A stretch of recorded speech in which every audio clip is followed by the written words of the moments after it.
This Torah class is brought to you by TorahAnytime.com.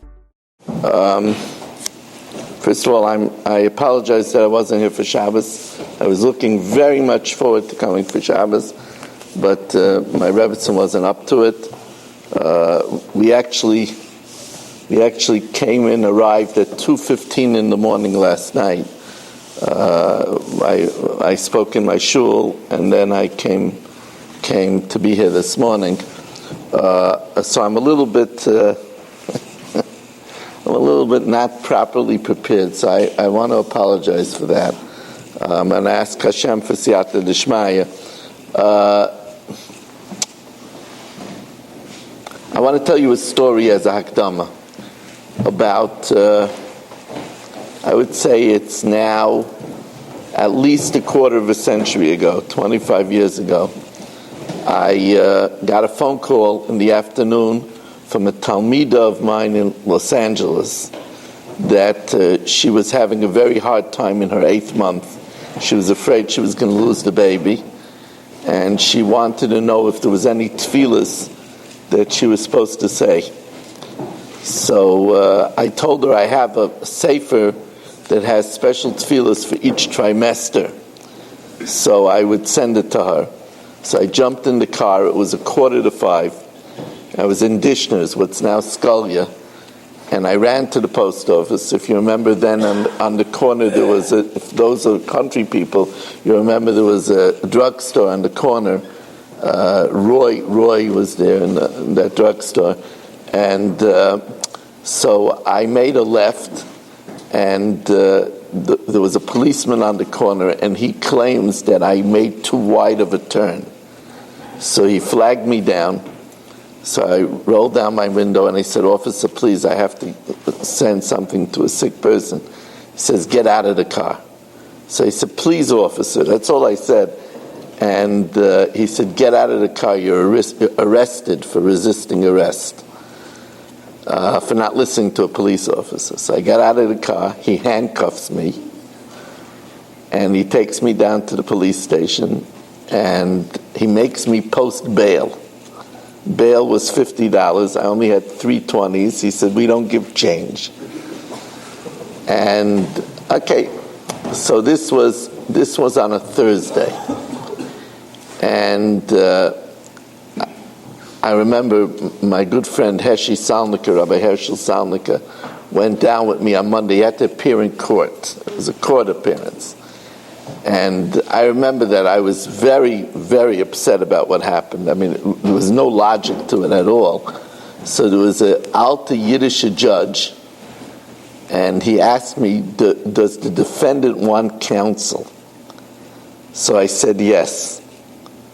He didn't like that at all, for, traffic, So he calls me over. He says, "Look, I understand everything that's going on over here, but you don't want to start up with them because they're going to make your life miserable."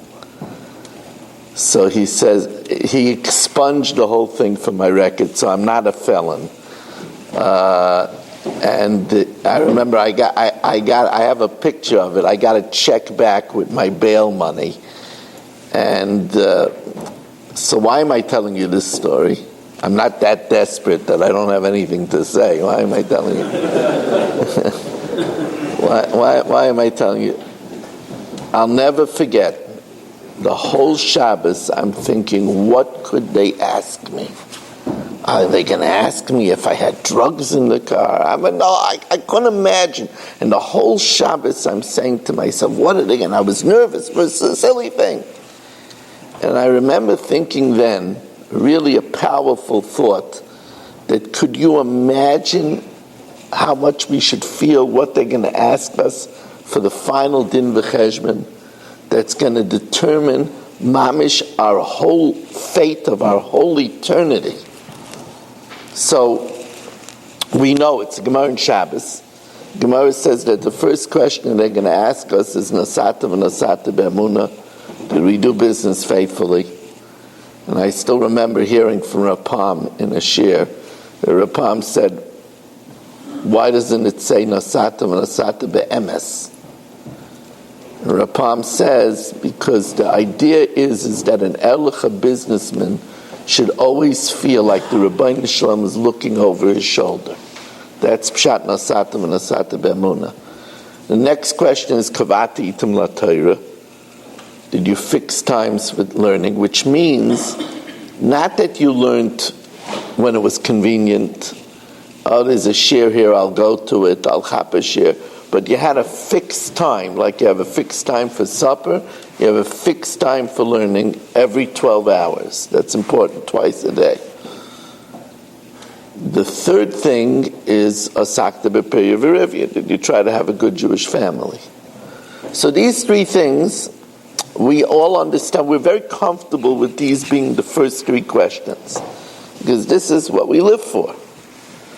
The fourth question, if I would leave it up to you to what would be the fourth divine question on this din v'cheshbon, most of us would think probably it has something to do with tefillah, hispalalta karoi, or hispalalta b'minyan, maybe shamarta Shabbos, maybe achalta kosher, maybe hanachta tefillin karoi, begufnaki, with kavana. And these are none of the above. The fourth question will be tzipisa liyeshua. It's a very surprising Gemara. It really reminds us that Hashem expects a big part of us is our dreams. And Hashem expects from us that we should have a dream for Yeshua. We all have our dreams. Promotions, vacations, houses, nachas. We all have our dreams. This Gemara demands from us that a Jew should have a dream for the Yeshua.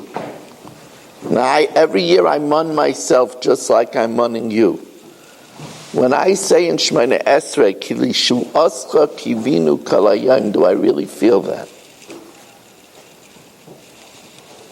So I'll tell you that when my first Rebbetzin was ill, Miriam Liba Basar Baron, Zichron Levracha, I really had an easy time with this. Because as she was struggling with pancreatic cancer,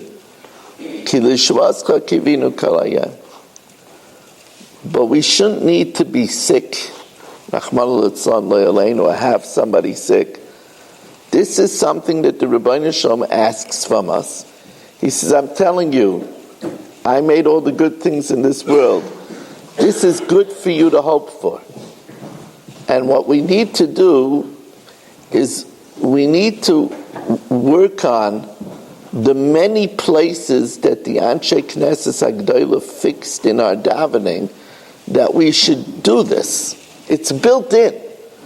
Right? Every time we answer Amen to Kaddish, Iskadilti v'Iskadishti v'Naharati beino Amen, the pasuk in Yechezkel, that there's going to come a time where all the nations are going to gather up against us with all of their weaponry and tanks and planes and bombs, and we're going to come out and we're going to win.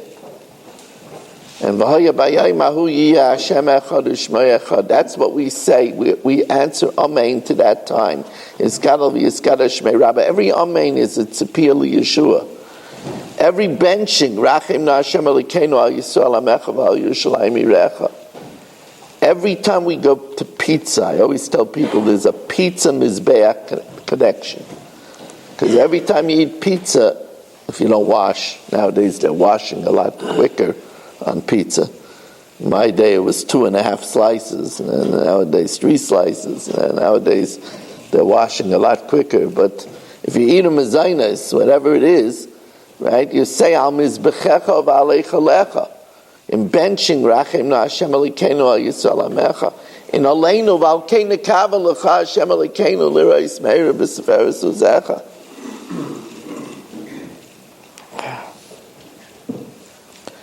Then we have the biggie. Kol ha'omer daled dvarim halalu zeicha mekabel pnei hashchina. Asay leman shmecha, asay leman yiminecha, asay leman kedushasecha, asay leman terasecha. See, Svardim, Nusach Svard, by you it's easy, because you say that longer, Elikai Nitzar. So over there it says, Yasei Beisecha Shachlel Heichalecha. We don't have that in Nusach Ashkenaz. So we just say, Asei Laman Shemecha. It's thrown in the middle of nowhere, and we don't know what we're talking about. Do it. Do what? Rabbi Shalom is going to ask a person, you asked me to do it, what did you mean to do? What should I do? The person is going to say, do what you want, Hashem. Do what? It means rebuild the Beis Hamikdash. So what I do, I have a simple drill that I do, is I picture the golden mask, the golden tumah, on the top of the Mokum HaMikdash, on top of the Harabayas. And I say, Rebbeinu Shalom, you know what people say about you that's there? I say, rebuild it Laman Shemecha, for the sake of your name. I say, Laman Yeminecha, for the sake of your might.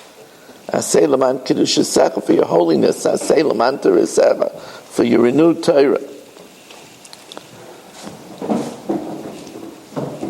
Please excuse me for talking a little longer now in the beginning, but I want to give everybody a gefühl.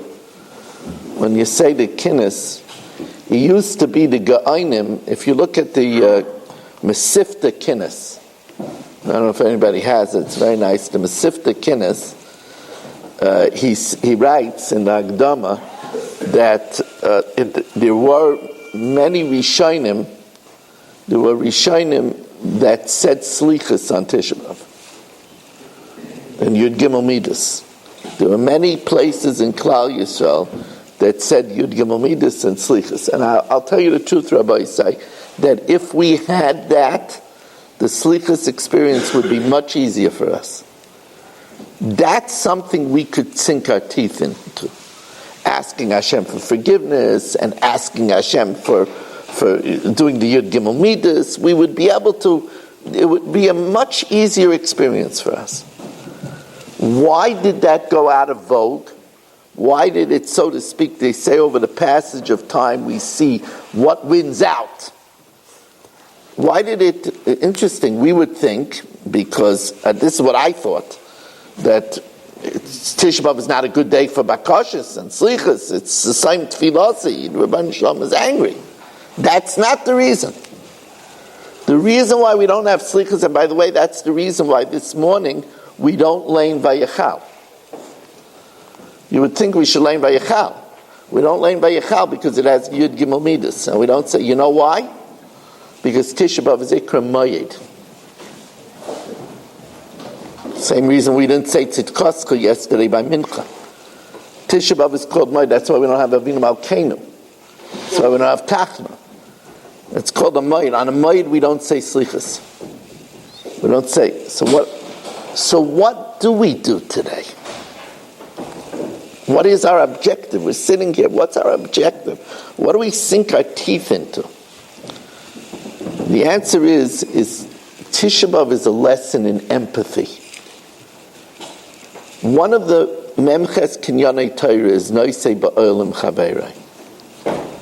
I have to tell you, I'm not munning anybody, I say it to myself as well, but this I did do. If you sit here in shul and you don't ask that your wife should have a good tanis to the Rebbeinu Shalom, there's a lack of empathy. We have to have empathy. Tisha B'Av is about empathy. And I believe there's a strong midah keneged midah. That when we show Hashem, Rabbi said, you have an idea? We're pravering now an Avelus Chadasha, a new Avelus, not an Avelus Yeshana. We don't greet people, we don't sit on a regular chair until Chatzais. That's an Avelus Chadasha. It's an Avelus Chadasha for a building that was destroyed 1951 years ago. In the year 3828, 1951 years ago, the second temple was destroyed. So put it in perspective. And we're having an Avelus Chadasha. And our idea here is that we show Hashem that we empathize that his house is destroyed, that he's not with us. We empathize with the sorrows that our brethren had on this day, which we're going to go through in great detail. And I believe there's a midah keneged midah. That's why we say, Zechor Hashem mehoya lanu. Oy! The midah keneged midah is that when Hashem sees that we're remembering him, then he'll specially remember us. I had a feeling some very kind person brought me a better chair. About 45 years ago, I remember measuring a box for a Moshe to sit on Tisha Bav. And I procured, we were in Camp Yeshiva, Staten Island, and I procured the top of a bar stool, and I put it on a box of dogim tuna, and I measured it that it wasn't 3 tvachim. And I remember telling the Rosh Yeshiva that the top of the bar stool on the dogim tuna box was not 3 tvachim, and he was very happy. So midah keneged midah, somebody brought me a chair. Everything is midah keneged midah in life. Everything. I always felt I was zeicher to say Mishnah Yomis on Kololoshin, and now it's on TorahAnytime.com. And it was Meshunadik that I did it for 6 years every day without missing a day. And I'm not such a disciplined guy, and I'm just not. And it amazed me that through my wife's sickness, I did it. And I always felt it was in the schus that I brought Ramosha his Mishnayos all the time to learn. And we look through life, and you'll see the things that you do and you push yourself to do over the course of years comes back to reward us. So first of all,